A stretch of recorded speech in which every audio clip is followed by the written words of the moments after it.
Comme vous le savez, les Français ne sont jamais contents. Ils n'arrivent jamais à se satisfaire de ce qu'ils ont. Mais par contre, grâce à ce côté rebelle, ils ont inventé plein de choses. Alors voici 8 autres inventions de votre vie quotidienne créées par des Français dans cet épisode 214. C'est parti! Bonjour à toutes et à tous et bienvenue dans ce nouvel épisode. Le titre annonce 8 autres inventions parce que j'ai déjà fait un épisode qui parle de 8 inventions françaises, le numéro 113.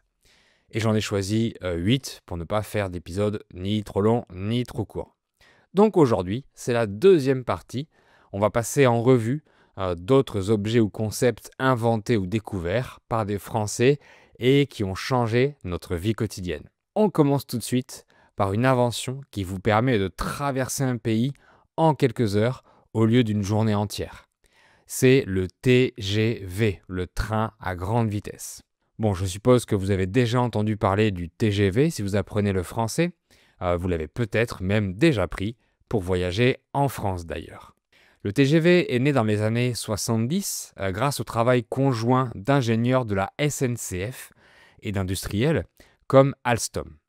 En 1981, le TGV expérimental a battu le record du monde de vitesse ferroviaire à une vitesse de 380 km/h. Et c'était incroyable à l'époque, alors que de nos jours, il voyage à 300 km/h de façon régulière. Le premier service commercial a été inauguré cette même année sur la ligne Paris-Lyon. Imaginez des passagers montent le matin à Paris, prennent un café, lisent un chapitre de roman et 2 heures plus tard, ils sont déjà à Lyon. Le TGV, c'est l'un de nos symboles d'innovation technologique.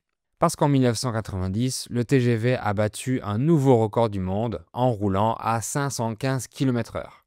Et en 2007, une rame spécialement modifiée a de nouveau battu le record du monde de vitesse sur rail en atteignant 574 km/h. Un chiffre impressionnant. C'est le record sur rail, donc avec des roues qui touchent le sol. Parce qu'il y a un train japonais qui dépasse les 600 km/h, mais qui n'a pas de roues. C'est un système de supraconducteur magnétique. Ça montre aussi qu'une invention n'est jamais finie, on l'améliore toujours, on la rend plus sûre, plus confortable, plus efficace. Aujourd'hui, le TGV a rapproché les villes et a renforcé l'économie régionale et a changé nos habitudes de week-end. Souvent, les Parisiens prennent le TGV pour aller passer le week-end à Bordeaux, près de la mer par exemple. Mais actuellement, des Français protestent pour l'ouverture d'une nouvelle ligne à grande vitesse entre Bordeaux et Toulouse pour relier les deux villes en 1 heure au lieu de 3. Ce sont les locaux qui ne veulent pas que cette nouvelle ligne spéciale pour le TGV détruise encore plus l'environnement et les systèmes biologiques. Ensuite, parlons maintenant d'un objet qui a changé la façon dont nous regardons le monde depuis notre salon, la télévision. Avant les années 70, la télévision était en noir et blanc. Mais en 1956, un ingénieur français du nom de Henri de France propose le système SECAM, séquentiel couleur à mémoire, une norme qui permettait de transmettre les informations de couleur pour que l'écran la restitue. Il expérimente son système pour la première fois en 1958 depuis la Tour Eiffel et le 1er octobre 1967, la télévision française passait du noir et blanc à la couleur. Un moment historique vécu en direct par les rares chanceux propriétaires d'un téléviseur. L'arrivée de la couleur a rendu les images plus réalistes, plus attractives et plus puissantes pour raconter des histoires. Grâce au SECAM, des générations ont découvert des paysages, des événements sportifs et des émissions familiales avec une richesse visuelle nouvelle. À partir de 2012, le standard analogique SECAM est devenu obsolète puisque les images télé sont maintenant diffusées en numérique. Et oui, les Français ont inventé le cinéma et la télévision couleur. Eh bien aujourd'hui, il y a une plateforme qui combine les deux pour vous aider à améliorer votre français. C'est Lingopie. Lingopie, c'est un service de vidéo à la demande qui propose des films, des séries, des documentaires, des programmes télé, des vidéos, etc., mais aussi de la musique. Et ce que j'aime beaucoup avec Lingopie, c'est que le site internet a des fonctionnalités géniales conçues pour que les apprenants de français puissent lire et écouter en même temps et mieux comprendre les films et séries. Premièrement, quand vous regardez votre contenu avec Lingopie, vous pouvez activer les sous-titres en français, mais aussi les sous-titres en anglais en dessous en même temps. Ensuite, quand vous passez la souris sur un mot, vous voyez sa traduction. Et ce qui est super pratique, c'est que quand vous cliquez sur le mot des sous-titres, vous le sauvegardez automatiquement dans votre liste de vocabulaire personnel, ce qui vous fait gagner énormément de temps parce que vous n'avez pas besoin de sortir un papier pour l'écrire. Et j'aime beaucoup qu'on puisse voir tout de suite quel est le type de mot, si c'est un adjectif, un nom, etc. L'intérêt, c'est de pouvoir ensuite réviser votre liste personnelle de mots régulièrement. Et quand vous allez revoir ces mots sur Lingopie, vous pourrez rapidement savoir de quel contenu vient le mot et revoir l'extrait du contenu pour connaître le contexte du mot dans la phrase. Il y a aussi des jeux de mémorisation comme des quiz ou autres avec votre liste de vocabulaire personnel et c'est une façon amusante de renforcer votre apprentissage. Les films, les séries ou les documentaires sont triés par genre ou par niveau de difficulté, donc vous trouverez facilement ce qui vous plaît ou ce qui vous correspond. Il y a même des vieux dessins animés comme Alice au Pays des Merveilles ou le Livre de la Jungle par exemple. C'est une plateforme géniale que j'utilise régulièrement parce qu'elle propose des contenus dans plusieurs langues. Vous pouvez utiliser Lingopie sur ordinateur mais aussi sur smartphone, tablette ou Smart TV par exemple. Et grâce à notre partenariat, Lingopie vous propose un essai gratuit de 7 jours et surtout une réduction spéciale pour vous. Et avec le même abonnement, vous aurez aussi accès aux autres langues de la plateforme, pas seulement le français.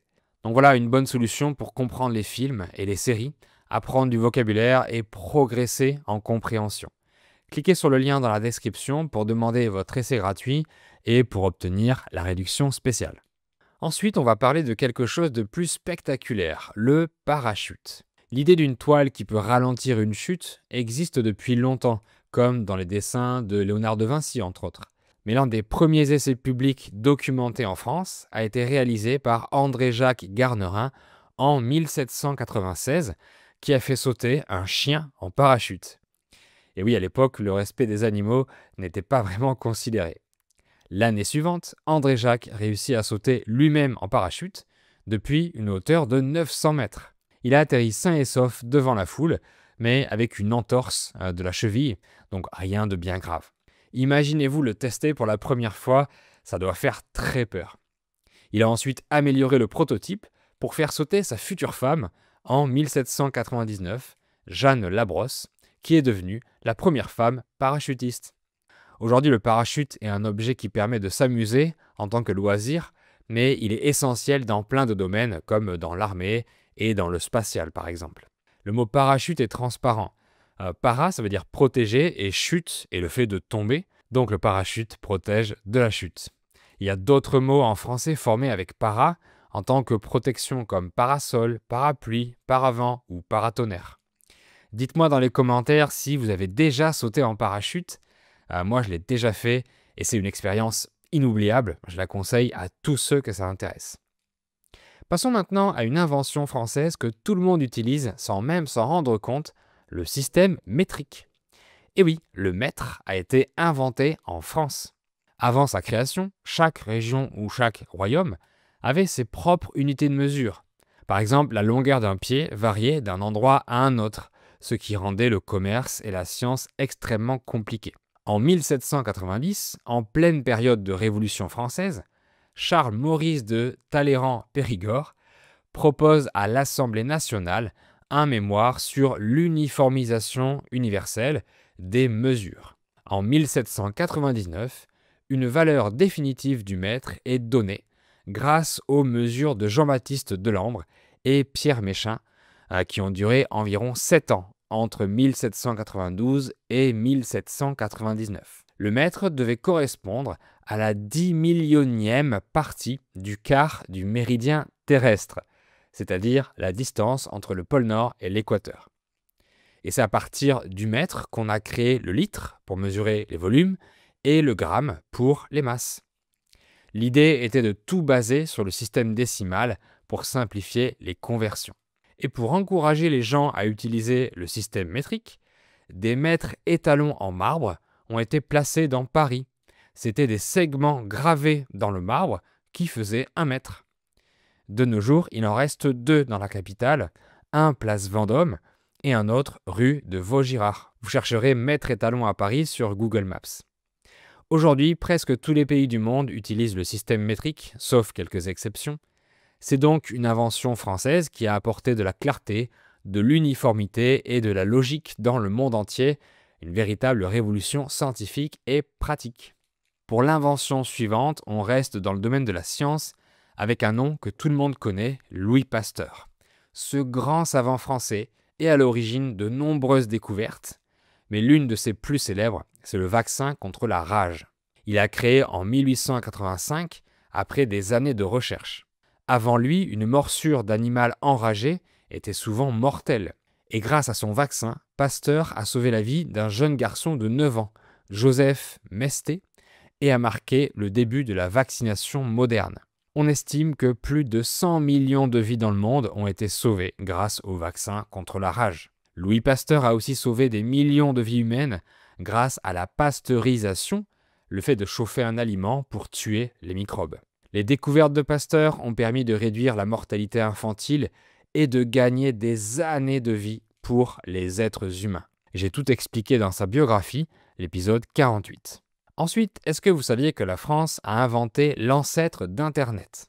Pendant 20 ans, les Français étaient connectés au monde numérique grâce au Minitel, et ça a commencé bien avant les ordinateurs personnels à la maison.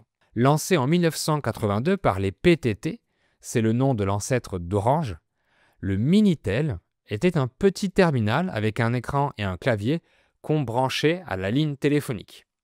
Avec lui, on pouvait consulter l'annuaire, réserver des billets d'avion, faire du commerce, consulter des fiches de films, chatter en message texte, etc., etc. C'était très rudimentaire, avec peu de couleurs, sans vidéo et avec des images faites de gros carrés. Mais c'était une révolution pour l'époque. On pouvait faire tout ça dans les années 80 et 90. Donc pour les Français les moins jeunes, le Minitel a été la première expérience d'un service en ligne. On y tapait des mots, on recevait des réponses et on échangeait avec d'autres personnes. Au début, le Minitel a été distribué gratuitement chez les Français pour les inciter à consommer les services proposés, qui étaient majoritairement payants. On se connectait au service et on payait les minutes qu'on y passait, comme au début d'Internet. C'était une stratégie de l'État français pour rentabiliser la construction des lignes téléphoniques. On vous donnait gratuitement un terminal pour qu'on vous facture des services. Mais ensuite, on devait payer l'appareil ou le louer. On a essayé d'exporter le Minitel à l'étranger, mais ça n'a pas fonctionné. Donc le Minitel restera une exception purement française et il était présent dans plus de 25 millions de foyers à son apogée. Évidemment, le Minitel s'est fait remplacer par Internet et les services ont été complètement arrêtés en 2012. Dites-moi dans les commentaires si vous aviez un système comme ça dans votre pays avant d'avoir un ordinateur. Une autre invention majoritairement française, c'est l'hélicoptère. Le premier vol de l'ancêtre de l'hélicoptère est celui de Louis-Charles Breguet à bord de son gyroplane en août 1907. Son appareil, propulsé par un moteur et 4 hélices, s'est élevé à 1,50 m du sol pendant 1 minute, un exploit pour l'époque. L'hélicoptère est devenu un symbole de liberté et de précision, capable d'atteindre des endroits inaccessibles, des montagnes, des zones de secours, des mers agitées, etc. Aujourd'hui, on l'utilise pour sauver des vies, transporter du matériel, filmer des paysages spectaculaires ou encore surveiller les forêts et les routes. C'est une invention née du génie et de la persévérance française qui a littéralement changé notre façon de conquérir le ciel. Et on termine par une autre invention majeure d'origine française, l'énergie nucléaire. C'est une découverte qui a profondément transformé le monde moderne, aussi bien dans le domaine scientifique que dans celui de la production d'énergie. Tout commence à la fin du 19e siècle avec Henri Becquerel, un physicien français qui a découvert par hasard en 1896 la radioactivité naturelle en étudiant des sels d'uranium. Cette découverte a ensuite été approfondie par Marie et Pierre Curie, qui ont identifié 2 nouveaux éléments radioactifs, le polonium et le radium. Leurs travaux leur ont valu le prix Nobel de physique en 1903 et ils ont ouvert la voie à la compréhension de la structure de l'atome. Malheureusement, Marie Curie est décédée à cause de la radioactivité sur laquelle elle a travaillé. J'ai fait sa biographie dans l'épisode 52, c'est super intéressant. Quelques décennies plus tard, ces recherches fondamentales permettent le développement du nucléaire civil, utilisé pour produire de l'électricité. La France joue un rôle de premier plan dans cette révolution énergétique. Dans les années 70, le pays a fait le choix stratégique d'investir massivement dans cette technologie pour devenir l'un des leaders mondiaux du nucléaire.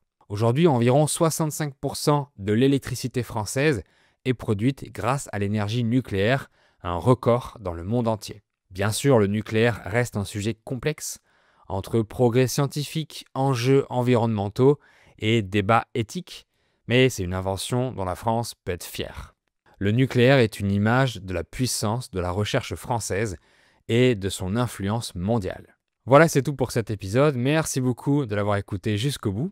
Pensez à mettre 5 étoiles sur les plateformes de podcast, à mettre un like et à partager les contenus que je fais à d'autres apprenants. Et on se dit à très bientôt pour un nouvel épisode.